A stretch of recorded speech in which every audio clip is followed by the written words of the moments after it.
గన్నవరం మాజీ MLA Vallabhaneni Vamsi bail పిటిషన్పై నేడు విచారణ జరగనుంది. టీడీపీ కార్యాలయంపై దాడి కేసులో తనకు బెయిల్ ఇవ్వాలంటూ వల్లభనేని వంశీ చేసిన పిటిషన్పై విచారణ జరపనుంది కోర్టు.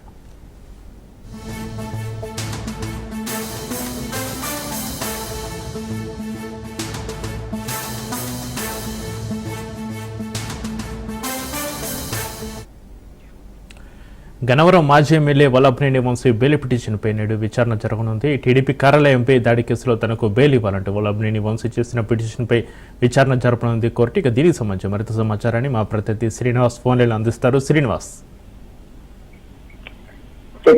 మాజీ ఎమ్మెల్యే గన్నవరం మాజీ ఎమ్మెల్యే అట్లాగే వైఎస్ఆర్సీపీ నేత అయినటువంటి వల్లభనేని వంశీకి సంబంధించి తెలుగుదేశం పార్టీ కార్యాలయంపై దాడి కేసులో అలాగే సత్యవర్ధన్ అనే అతని కిడ్నాప్ కేసులో కూడా ఇప్పటికే విజయవాడ జైల్లో రిమాండ్ ఖైదీగా ఉన్నాడు.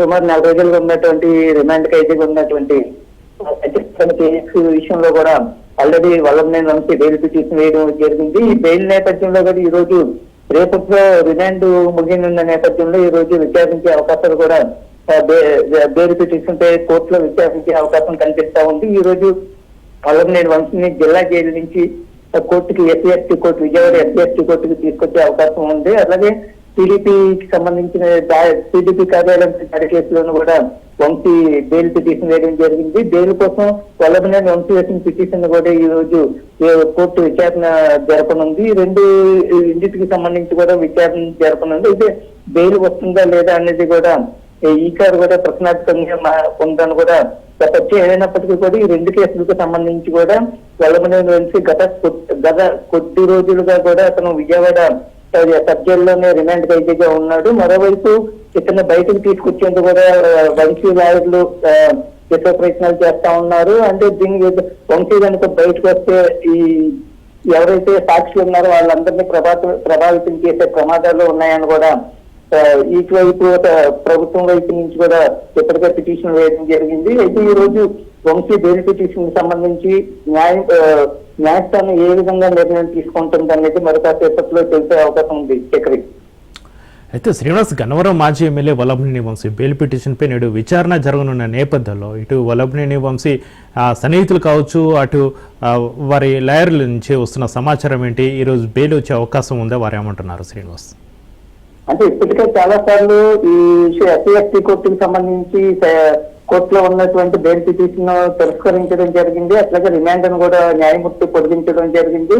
కేవలం ఏంటంటే గతంలో జరిగినటువంటి ఈ సత్యవర్ధన్ అనే వ్యక్తి కిడ్నాప్ కేసులో చాలా పరిణామాలు చోటు చేసుకున్నా ఉన్నాయి. అది చాలా అనేక మలుపులు తిరిగింది. చివరికి ఈ కేసు సెటిల్ అయింది. దీనివల్ల ఎలాంటి ఇబ్బంది లేదు అనుకున్న సమయంలో వల్లభనేని వంశీని ఇతన్ని అరెస్ట్ చేయడం జరిగింది. అరెస్ట్ అనంతరం కూడా అక్కడి నుంచి జరిగినటువంటి పరిణామాలు మనం చూసాము. అంటే బెయిల్ పై బయటకు వచ్చేందుకు చాలా ప్రయత్నాలు చేయడం జరిగింది. కాకపోతే ఏంటంటే వేసినప్పుడు బెయిల్ పిటిషన్ వేసినప్పుడు కూడా చాలా పగటిబందిగా ఇటు వల్లభనేని వంశీ లాయర్లు ఏ విధంగా అయితే బెయిల్ పిటిషన్ వేశారో దానికి తగ్గట్టుగానే ఇటువైపు నుంచి ప్రభుత్వం వైపు నుంచి కూడా ఈ పోలీసు వ్యవస్థ వైపు నుంచి కూడా పీపీలు కూడా చాలా పగటిబందిగా దానికి ఇతను కనుక బెయిల్ కనుక ఇచ్చే అవకాశం ఉంటే మాత్రం ఖచ్చితంగా సాక్షులను ప్రభావితం చేస్తారని కూడా చేసే అవకాశం ఉందని కూడా వాళ్ళు వాదించడం జరిగింది. ఈ మధ్య అతను సన్నిహితులు కావచ్చు, లేదనుకుంటే అతను అడ్వకేట్ కూడా ఈసారి ఖచ్చితంగా బెయిల్ వస్తుందనే నమ్మకంతో వాళ్ళు ఉన్నారు. అయితే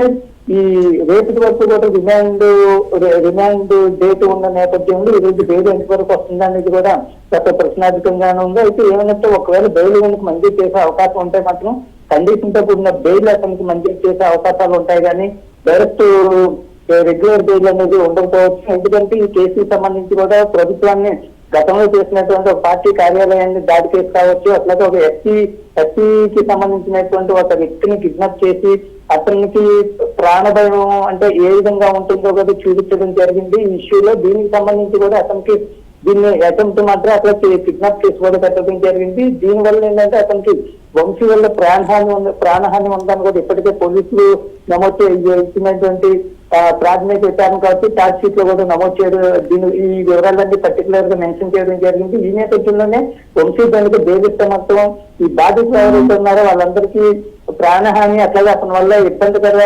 పరిస్థితులు ఎదురయ్యే అవకాశం ఉందని కూడా పోలీసులు క్లియర్ గా కోర్టులో చెప్పడం జరిగింది. ఇవన్నీ దృష్టిలో పెట్టుకున్నటువంటి న్యాయస్థానం ఈ బెయిల్ ఇచ్చేందుకు కూడా ఇప్పటి వరకు నిరాకరించిన సందర్భాలు అయితే మనకు కనిపిస్తా ఉన్నాయి. అయితే ఈసారి మాత్రం ఈ ఈ వంశీ తరపు న్యాయవాదులు ఎవరైతే ఉన్నారో వాళ్ళందరూ కూడా బెయిల్ పిటిషన్ వేసేటప్పుడు న్యాయమూర్తిని ఏ విధంగా రిక్వెస్ట్ చేస్తారు, అట్లాగే బెయిల్ ఇవ్వడానికి అవసరమైనటువంటి అవకాశాలు ఏమున్నాయో కూడా వీళ్ళు ఖచ్చితంగా న్యాయస్థానం ముందు న్యాయమూర్తికి చెప్పాల్సిన అవసరం అయితే ఉంది. ఇవన్నీ పరిగణలోకి తీసుకున్న తర్వాత వంశీకి బెయిల్ విషయం అనేది న్యాయమూర్తి బెయిల్ ఇవ్వాలా వద్దా అనేది న్యాయమూర్తి కూడా ఒక నిర్ణయానికి వచ్చే అవకాశం ఉంటుంది. ఒకవేళ ఇస్తే మాత్రం ఖచ్చితంగా కండిషన్ బెయిల్ మాత్రమే వంశీకి వచ్చే అవకాశం ఉంటుంది. Chakri right, thank you Srinivas.